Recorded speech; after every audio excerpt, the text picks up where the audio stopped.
Welcome to the Weekend Review. It's Sunday, June 21st, 2026. First day of summer for those keeping score at home. Deeper into the baseball season, really into the heart of it now. And before you know it, in a couple of months, we're talking training camps. We're thinking opening day for the NFL. Thinking about fantasy teams, I'm sure already, for those that do participate in that. So we have a lot coming up. Yeah, and if you have kids, well, this is the fun time of the year. Yeah, they are home for the next several months, for better or worse, probably both at times. So welcome to the show. We've got a lot to talk about tonight as we think about not just summer, but more importantly, Night of Champions that comes to us Saturday from Saudi Arabia. We've got a card that we'll go through later in the week. We'll give our official preview and predictions later in the week. We'll run down the card, though, in a little bit here as far as the most up-to-date version of it. If there's any changes in the next week, and there may be, but for all intents and purposes, it's pretty locked in. We have some big potential returns on the horizon. I know Drew McIntyre has been talked about, but then not talked about, and there's kind of conflicting thoughts there. And then Brock Lesnar. I mean, there's Brock Lesnar, who we all anticipate coming back at Saudi Arabia's event for the King of the Ring finals. And if he doesn't, I mean, I don't need to be swerved. Just do it. It's the right thing to do.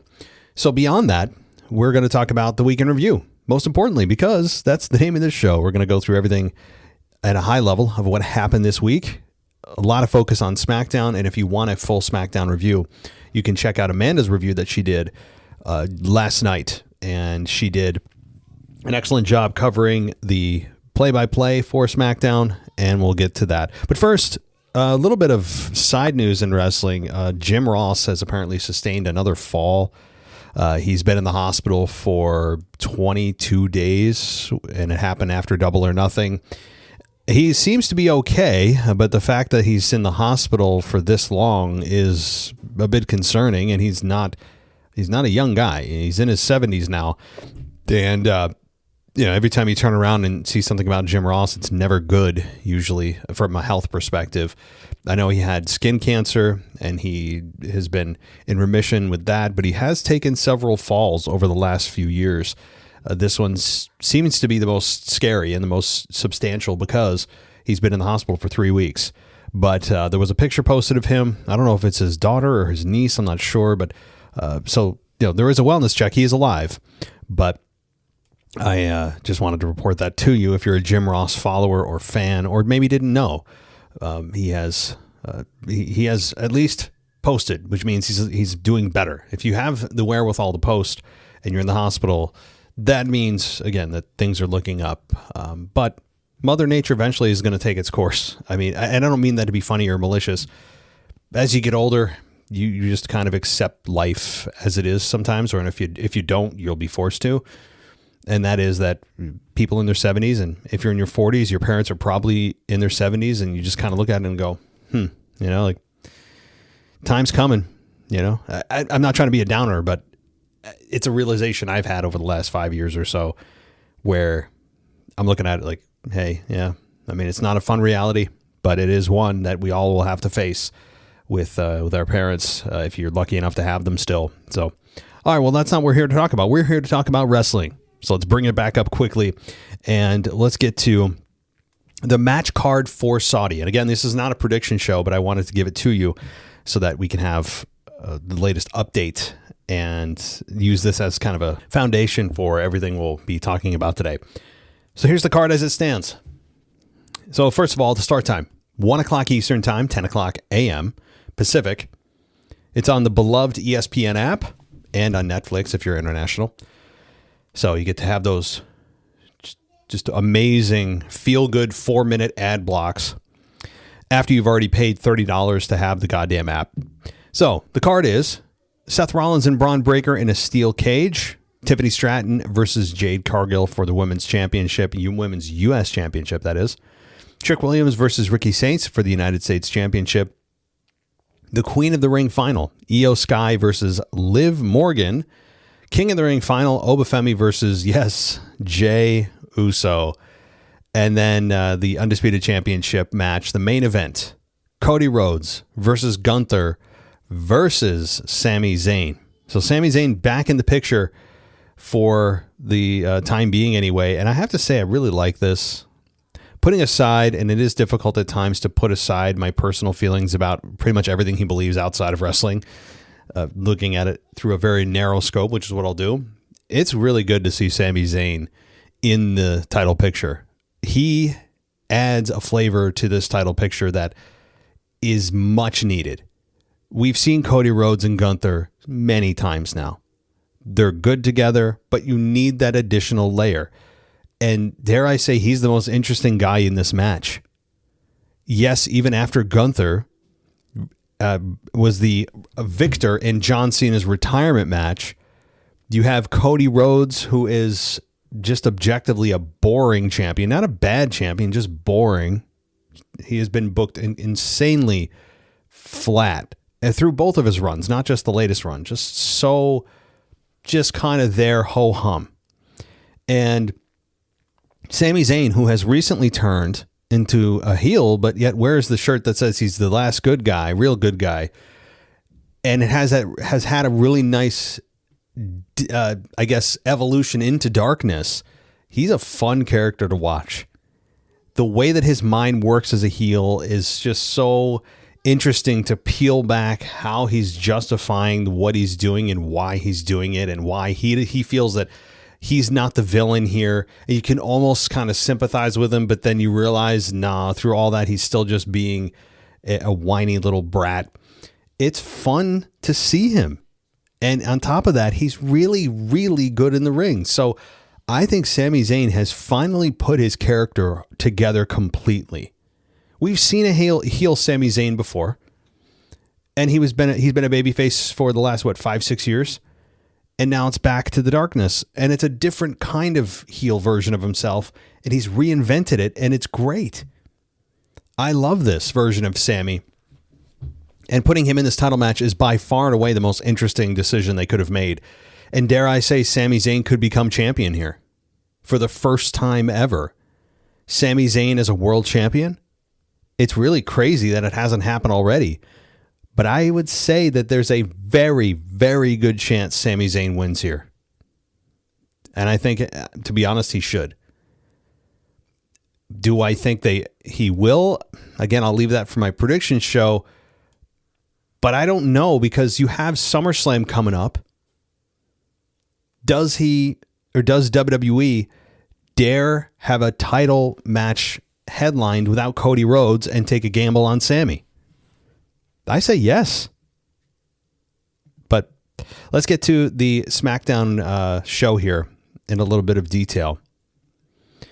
So, speaking of Sami, he came out dressed in a referee shirt, and he pulled the Sami Sucks sign away from a fan, and Cody then makes his entrance, and we have the match right off the bat. The Cody Rhodes Gunther WWE Championship match, which tells you immediately that this match is not going to have a title change hands. You can almost guarantee it. Almost. That if a major championship match is opening a show, especially on a non-PLE TV event, there's no chance that title's changing hands. And that's what we got here, but it was an interesting finish, so let's get to it.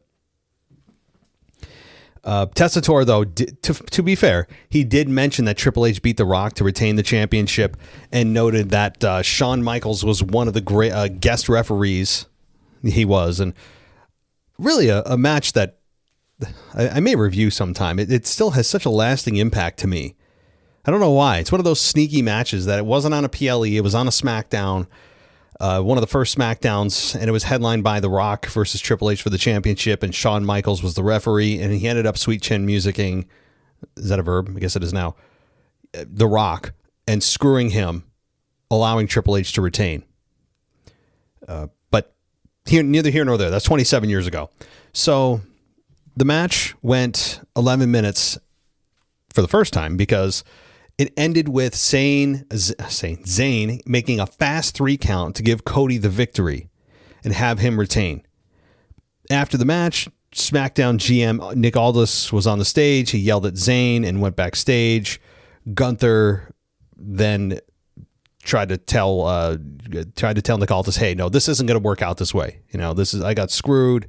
What the hell? But goody two shoes, goody two shoes. Cody Rhodes comes out or he's already out and says that the match should be restarted. It's not going to end like that. Absolutely not. And that restarted. So we get kind of part 2 to this match, and it went another 3 minutes and 20 seconds, but it ended because Sami Zayn hit a haluva kick on Gunther, which caused a DQ, of course, and then that, as we know, does not result in a title changing hands. So Cody Rhodes retains, as we all thought it would happen, especially given the position of the match on the show. You knew that there wasn't going to be a title change, but still, it does now catapult Sami Zayn into the title picture officially. So that's a good thing, as I've already explained. Okay, then Jade Cargill gets interviewed by Kathy Kelly, and they all complained, all of her girls there, B-Fab and Michin, complained about Tiffany for the fatal 4-way Queen of the Ring match, and Jade talked about how she was injured, or she did injure Rhea Ripley, the women's champion. Jade then challenged Stratton to put the women's championship on the line at Night of Champions. She accepts, as we know. And then that's when we had, let's see here, some Solo Sikoa stuff and Roman Reigns. Well, Roman Reigns wasn't there, but there's a lot of tension here between Solo and Fatu. And the idea is trying to bring Solo back into the fold. And Solo saying, don't mess with my family or I'm going to come to Raw and mess with yours. Again, I don't think anybody has any interest in seeing the MFTs versus the OG bloodline. I just don't think it's there. I don't care if there's another Fatu, another Tama Tonga, some other Samoan in NXT. I don't care. It's just so overdone for me. I know that the general consensus seems to be that the WWE is happy with how Jacob Fatu has breathed new life into this story. No, he hasn't. He is the same exact player that everyone else seems to be. Now, he may be a little more unhinged and he has some tension with Jey, but they're all there to serve Roman Reigns, who's the head of the table still your world champion. And now we're supposed to be getting excited about Solo and his group potentially taking on Roman Reigns and his on Raw. Is Solo coming to Raw? Is that supposed to be some kind of hook? This is a 6-year story, and I don't know how you consider this fresh after 6 years. I cannot think of another story that's gone on this long. And did it deserve a multi-year story? Hell yeah. We had some great moments. It was one of the best storylines, one of the total money draws. It was one of the needle movers, the only needle mover at times on SmackDown, especially for years. They just don't know when enough is enough. And now they think that adding Fatu is somehow this revolutionary reset. It's not. I don't want to see another Samoan take on another Samoan as long as I live in the wrestling industry, or watch as a viewer, I should say. Again, unless it's The Rock, which is a different ball game. So I just don't care about this. I don't. Solo doesn't interest me. Jacob Fatu, at this point, we've seen it. We've been there now a couple of times with him and Roman. I don't really have any interest particularly in him and Jey either. We could have, by the way, Jacob Fatu screw or unintentionally screw Jey Uso at the King of the Ring final. But let's continue. We had a Blake Monroe vignette after 8 weeks of her being gone. So there's that. We all forgot about Blake Monroe. Don't lie, you did. Damian Priest and R-Truth take on Tama Tonga and Tala Tonga for the tag team titles. And the match went 10 minutes with R-Truth and Damian Priest retaining. So they are continuing their run as tag team champions. And it happened after we had Tala Tonga charge Priest. He moved. That caused Tala to crash into the ring post, and then Tama Tonga reached over the top rope and grabbed Priest by the hair, and then R-Truth got the roll up on Tama Tonga for the 3 count. Fine. I still miss R-Truth's hair. Damian Priest also has faded into the background. I know I sound like a negative Nancy here, but I don't hate R-Truth and Damian Priest as tag team champions. In fact, it's fun to see. It's nice to see R-Truth in any kind of spotlight. But the worst thing they ever did to him was not bring him back, but bring him back with no hair. I don't need Ron Killings. That's not why we wanted him back. We didn't ask for a character change. It was almost like they did that to punish the fans. Now that I think about it, with how spiteful they seem to be, they might have said to themselves, hey, guess what? You guys, you may win the battle here. We'll bring him back. But we're going to win the war by bringing him back and making him something you don't want and didn't ask for. Remember, he got like mean and almost changed who he was and shaved his head, which doesn't look good. It aged him like 15 years. I know it's still R-Truth, but that hair, I don't know what it was. That really was part of his charm. And now he just looks like an old dude. And that's coming from someone in the bald community. So I guess I have a pretext to speak on it. But I really got to say, I wish that we had R-Truth as he originally was. But looking back, it feels very spiteful. Which, by the way, they tell us they don't pay attention to the online negativity, right? That's not what brought R-Truth back, right? Mm-hmm. All right. So we had another comatose Johnny Gargano. I haven't really talked about that. That doesn't really interest me too much. If you're a Johnny Gargano fan, hey, at least he's doing something. He's on TV, even if it's not saying anything in a comatose state, like Linda McMahon back in, 2000? With that whole story. Remember, she was, I'm probably dating myself. Some of you are like, what is he talking about? For those that know, Linda McMahon was comatose in a wheelchair after Vince McMahon had been drugging her for months. And at WrestleMania, she eventually stood up after he was blatantly cheating on her with Trish Stratus right in front of her, like making out with another woman actually in front of his wife, which is just too on the nose for Vince. And then she eventually got up and kicked him right in the balls. That was the big moment for Linda at WrestleMania, which was cool, I guess. Kind of a weird story, kind of a warped story back in the day. Even for that time, it felt uncomfortable. All right. We then have the Jey Uso. Oh, well, there was a segment again here, and I'll just go through it. I know there's a lot of Sami here, a lot of Sami talk, but deservingly so.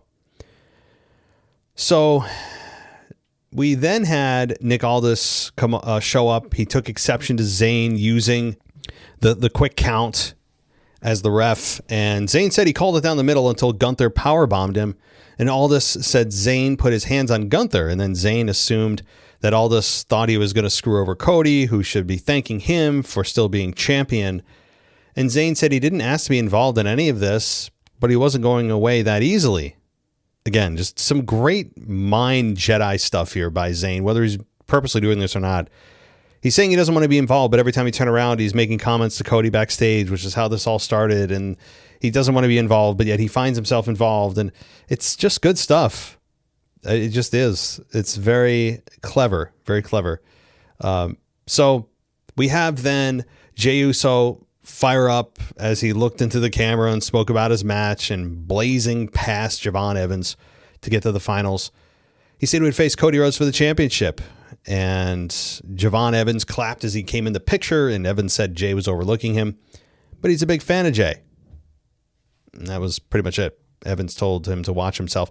Okay, so that was a little bit of hype for the main event, but Ricky Saints took on Carmelo Hayes for a shot at the U.S. Championship at Night of Champions. This match was really good.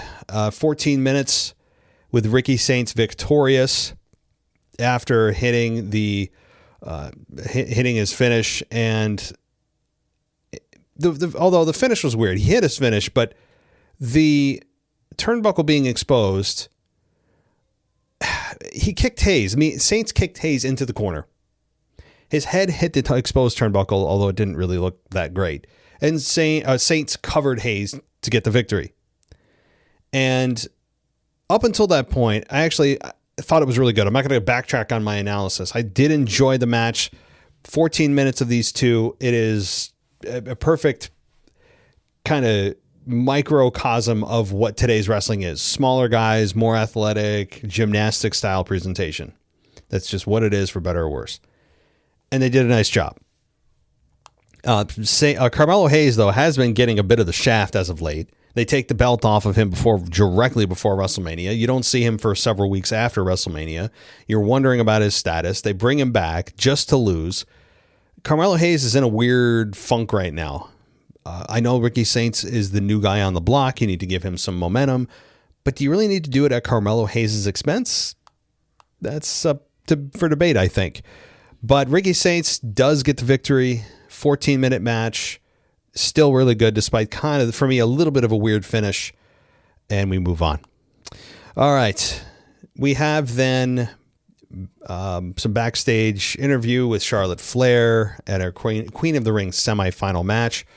She talked about how she hasn't won a championship in a few years. And she said she's proven time and again why she's the queen, with or without the crown. And she said beating Liv Morgan would put her back on top of the mountain and give her a chance to win her 15th world championship. She said she would show Liv why she's the queen then, now, and forever. So, okay, being a nice little company girl there, using their tagline. I have no issue with Charlotte, again, being put back in the title picture. It's been a long time, as she said. Really, I mean, that's an eternity in Charlottesville with her not being a champion. That is just crazy. With a few years. Yeah, I don't know the exact. I'd have to Google it, but it's been a while. So Charlotte back in the title picture is a good thing. It just is, because she brings star power. It brings her back to the forefront. She is a bit flat coming out of her being a tag team, though, and you need to be reminded who and what she is. Charlotte needs to do something that is more Charlotte-esque. Show the fans why you were at the top for so long. And I think she did with her match with Liv, but we'll get to that in just a minute. So Tessator then was hyping Flair versus Morgan, as I said, and the cursing of the Knicks and uncursing of the Knicks just timed out perfectly for Danhausen. He was in his lab with The Miz and Kit Wilson, who, again, they were hooked up to some device. And they were out of it after being electrocuted last week. Angel and Berto showed up and were mad at Danhausen for not cursing the Knicks, which cost them money, and they lost betting against the team. Danhausen tried to curse them, but they cut him off, and Berto had Danhausen by the neck when Matt Cardona showed up and defended Danhausen, causing them to leave, and Danhausen referred to Cardona as Zack Ryder, which was really, that was great. Cardona corrected him and asked if Miz and Wilson were okay, and Danhausen said they've never been better and told Cardona to check them out. And Cardona poked Miz with his finger, and it led to a power surge, and Cardona sold arm pain, but said, you know it, and that was it. So it's fine. Again, silliness. Danhausen does play his role well. I've said that the biggest thing you can do with these roles, even if they're just ridiculous, is to be all in. Danhausen is all in. The Miz is all in. Kit Wilson's all in. Cardona, from what I've seen, seems to be all in. You could look at this and you could poo-poo it, and part of me really wants to, but if you're going to go all in, I respect that. That can deodorize a lot of the negativity from what is otherwise a silly segment that doesn't belong in wrestling. But Danhausen has done a fantastic job. Fantastic. Doing what he's done with this character without really wrestling at all is absolutely, it's mind-blowing. The reference to Zack Ryder was, I really enjoyed that. Okay. We have then R-Truth backstage polishing his belt, and Finn Balor showed up and congratulated him for winning. Truth said he and Damian just beat the Wild Samoans and they need to get Balor a title, and Balor said Truth didn't need help. And Truth said, once you're in Judgment Day, you're Judgment Day for life. A reference to the NWO. So, Jey Uso versus Javon Evans in a King of the Ring semi-final match. This is a match that I know a lot of people were very upset that Jey Uso won. And I understand. Jey Uso winning this is, on its surface, ridiculous because nobody really wants Jey Uso in a title match. Nobody seemingly wants Jey Uso anywhere near or within a sniff of the championship. We've been there. We've done that. We know what this is. It didn't work out. And on the top of that, it didn't happen all that long ago. So it's still fresh in our memories. Jey Uso winning this really was not something the fans were interested in. They didn't really boo Jey, but got real close. And there were some scattered boos, but it was more just kind of apathetic. Just, God. It was more of that reaction, not necessarily anger, just kind of like ho-hum. Oh, God, I guess we're going here again. That's the feeling and vibe I got from the crowd. And I'd have to echo that. I know Javon Evans is new and you're worried about him in a match with Oba Femi on a stage like that. But Javon Evans can take an ass whooping. Javon Evans is new. Jey Uso doesn't need the match. Jey Uso would not have been changed at all had he gone in to King of the Ring or to the King of the Ring final at Night of Champions and had Oba Femi destroy him. It wouldn't have affected Jey Uso one way or the other. He's still part of the bloodline. He's still one half of the Usos. Teflon. Nothing happened. No issues. But if Javon Evans went in there and gave a little bit of a fight to Oba Femi that you all knew was going to win, there would be more eyeballs on Javon Evans. I think it would help with his star power, or at least his name recognition, which is important to get at least people to recognize who he is. That's step one. But instead, they went with Jey Uso. Why? I mean, I guess it's to maybe set up Fatu accidentally screwing Jey against Oba Femi, and maybe Brock doesn't appear and it's Fatu who does the screwing. That's a possibility that I don't think a lot of people are even thinking in as a possibility in the list of things that could happen.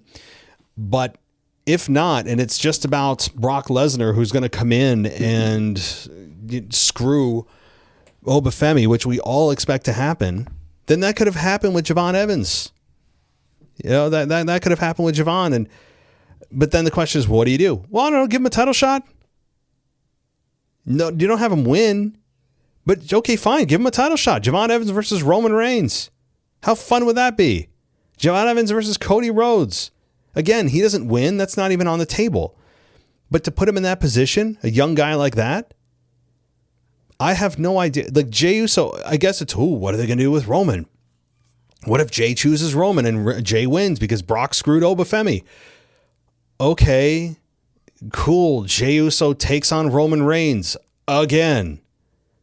What's the story here? What is the story? We don't know. So I'm looking at this kind of an early prediction here. I'll give you a little bit of one because I really don't know what my official one is yet. I'm on the fence about this one. Either Jey Uso is screwed by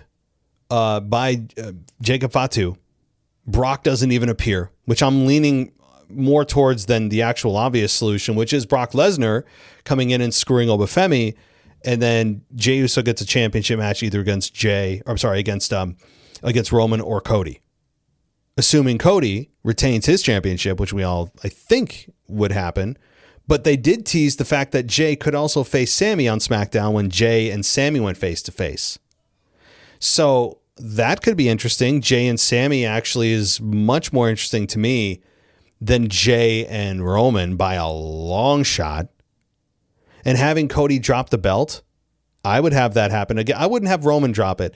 But if you're going to have Jey Uso win because Brock Lesnar screws Oba Femi, then Jey Uso and Jey Uso and I'm getting all my people mixed up here. Jey Uso and Sami Zayn, with the history they have, would be infinitely more interesting than another Samoan versus Samoan Civil War type of matchup. We've seen that a gazillion times. I'm pretty sure that's the true unit of measure here. I'm being exact. I want to be scientific about it. I'm pretty sure it's a gazillion. So that, to me, if you're going to do it, is how you book it.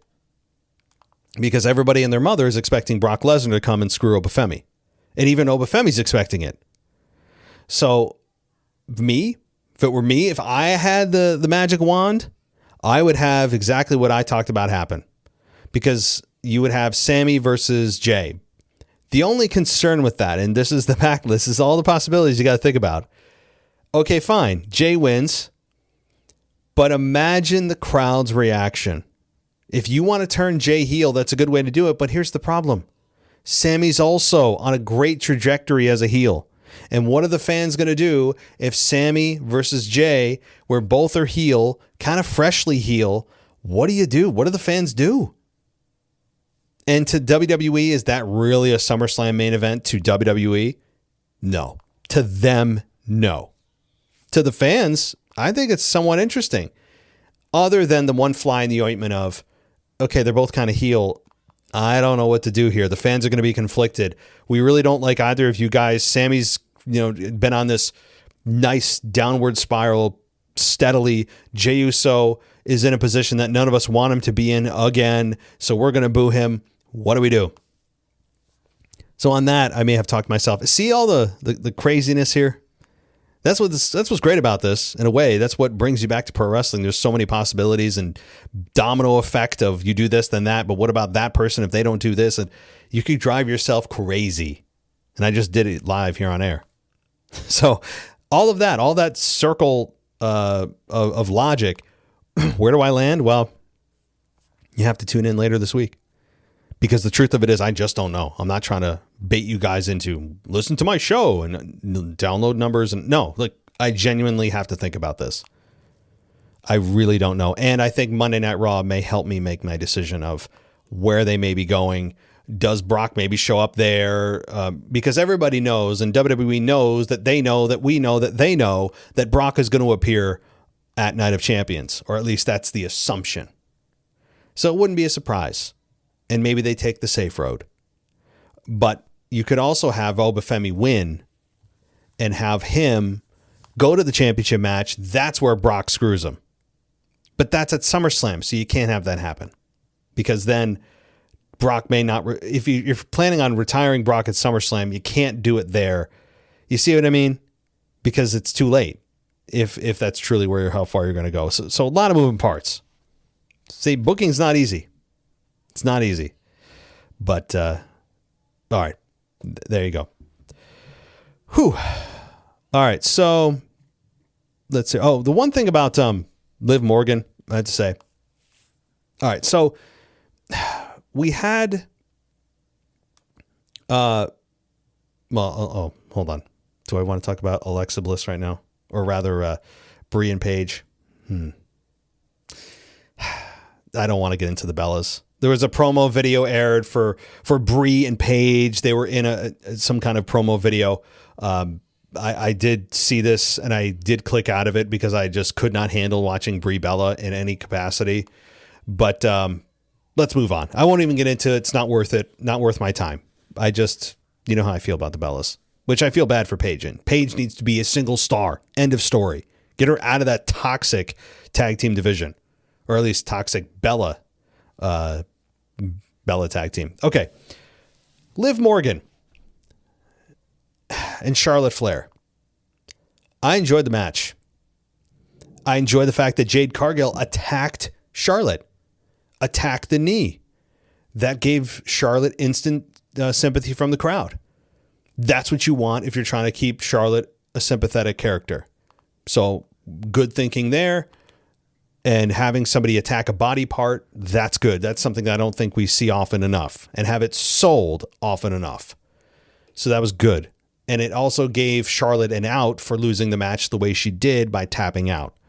She kicked out of Oblivion, though, which nobody ever does. I mean, that is the most devastating finish in all of pro wrestling. And I say that not jokingly. It is one of the fewest kicked out finishes of all time. And that's a rarity today, is it not? So my point is, though, about all this, again, applause to Charlotte, really even the booking as well, for keeping Jade relevant and also adding a level of ruthlessness to her group by attacking Charlotte's leg. Again, it gave her sympathy. It also gave Charlotte an out for having her tap to Liv. Charlotte still saves face by having her kick out of Oblivion, which is, again, a very rarely kicked out of maneuver. And Liv moves on. And now you set up a potential at some point of Charlotte versus Jade, one-on-one, which we all have been waiting for years. So the only issue I have with this, after all the roses I gave to everybody involved, including the booking, we have a champion in the finals of a King of the Ring tournament that is supposed to reward the winner with a championship match. Now, I understand what you're going to say is, well, duh, she's not going to challenge herself. She would just challenge the other women's world champion. Yeah, okay, fine. But why are we going... What's the point of that? It's not going to make Liv a bigger star. You know they're not going to make her a double champion. They're going to maintain a championship on each show. And Liv is not going to do double duty by being a double champion on both shows. It's not happening. So that means that you have a champion taking up a spot in a final that's not meant for a champion to occupy. As much as I like Liv and I really enjoy her character, this does not belong. Champions should be exempt. They should be exempt from this. I understand too that, well, you had champions in the Royal Rumble. I don't agree with that either. If you are already carrying a world championship, not a US or intercontinental, you should not be in these tournaments or matches that reward the winner with a shot at that belt or belts that, you know, it's equal on the other brand. So I don't understand it. This is stupid. It's stupid from the perspective of just logic. Like, what are we doing? Like, she's already a champion. Why? So other than that, though, I really have no issue with the way that they ended the match and everything else, as I've said. Okay. We had some Fatal Influence stuff. I don't want to get into it because I want to cover a little bit of Raw before I call this a show. So let's go to Raw and be reminded of what the heck happened, because I'm trying to rack my brain too. So we had, that's right. As far as the matches go, Iyo Sky and Raquel Rodriguez, with Iyo Sky beating Raquel in 10 minutes to advance. So Iyo Sky versus Liv Morgan, that's going to be a really good match. It's guaranteed. So Iyo Sky better freaking win. She just has to. Has to, right? Right? Chad Gable took on Rusev, which went 10 minutes as well. And, Rusev played the role well. I don't think you're giving him, people, including myself, have given him enough credit. Chad Gable, who's on a rocket ship right now, and I hope that rocket ship continues. I hope his ascent to the top is something that really follows him all the way through the year. I don't want this to be a one PLE, oh, he gets a shot at the belt and that's it. No, I want to see, now that we know who Chad Gable is and we know what he's capable of, and the Shorty G stuff is behind him, the El Grande Americano stuff is behind him, although he's on an apology tour, which I don't like. This is Chad Gable, and he is a wrestling machine. And he is just, he is the definition of wrestler. I mean, he just is. So I think if they do this right, you can push that momentum all the way until he maybe even gets the end of the year Survivor Series, or is a favorite in the Rumble. Dare I say that early? It was what, how many months away? 6-7 months? Yeah, it's a long way. Okay.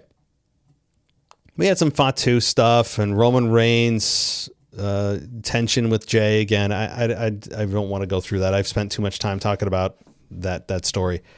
So Braun Breaker, a promo video aired, and he said Rollins uses deception to prey on the people. I talked about this on the Raw review. That was not a good promo from Braun Breaker. It was the most scripted, almost ChatGPT-ish promo. Short, terrible. Sorry, Braun. I like it. This one can be just thrown away. Just throw it away, start over. That's what this was. We had Jimmy and Jay and LA Knight in a segment here. And again, LA Knight continues to just be forever involved in the spider web that is the bloodline. Can't ever escape it. The Charlotte Flair and Roxanne Perez match went 10 minutes with Charlotte beating Roxanne. Javon Evans and Austin Theory, yes, with Logan Paul, an injured Logan Paul, with Javon Evans beating Austin Theory in 10 minutes and by DQ. And we had Oba Femi and Dominic. And it predictably ended with Oba Femi winning, but he should have. I mean, he's got unless Brock Lesnar is going to come out and screw him, which I thought was a possibility here. You have Oba Femi move on. I mean, he beat Brock Lesnar at WrestleMania in the dominant fashion he did. You have to have Oba Femi continue on here. Even though I love Dom, we're all waiting for him to have an official face turn.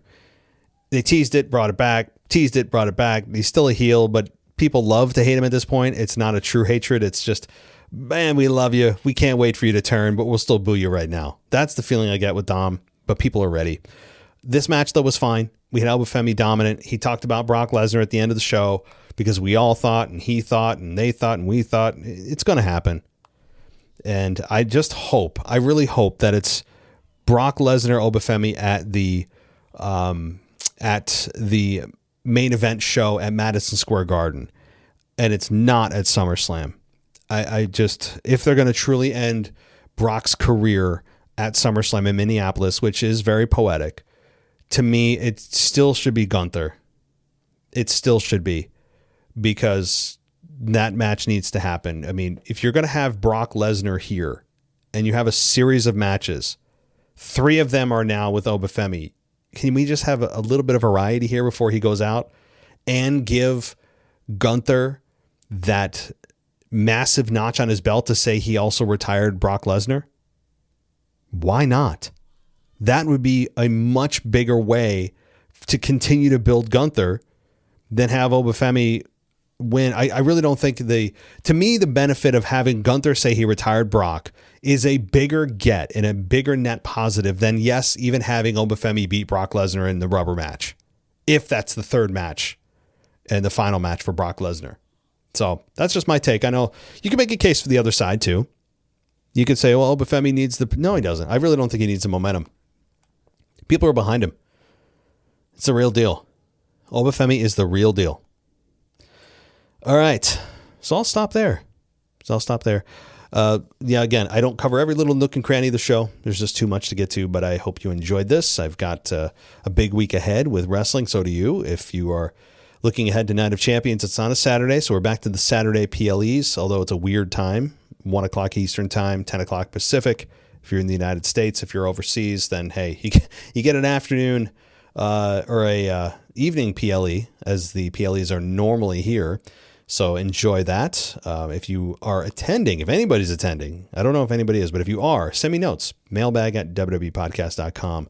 I'd love to hear what your in-person perspectives are for the show. They always give little nuggets of things that, of course, you don't see as a viewer sitting at home. So I'll be back with the preview and prediction show this week. Videos are coming. I know, again, I've been out of town for the last couple of days, but I'm back. So I'll be putting out a video probably tomorrow night on my Patreon. So head on over there if you want to go ad free as well. Patreon.com/WWE podcast. You can follow me on X at the WWE podcast, or go to Spotify or Spreaker and search out the show there too for everything we do ad free. So I hope you join us. So thank you, everybody. Enjoy the rest of your evening, and we'll talk soon.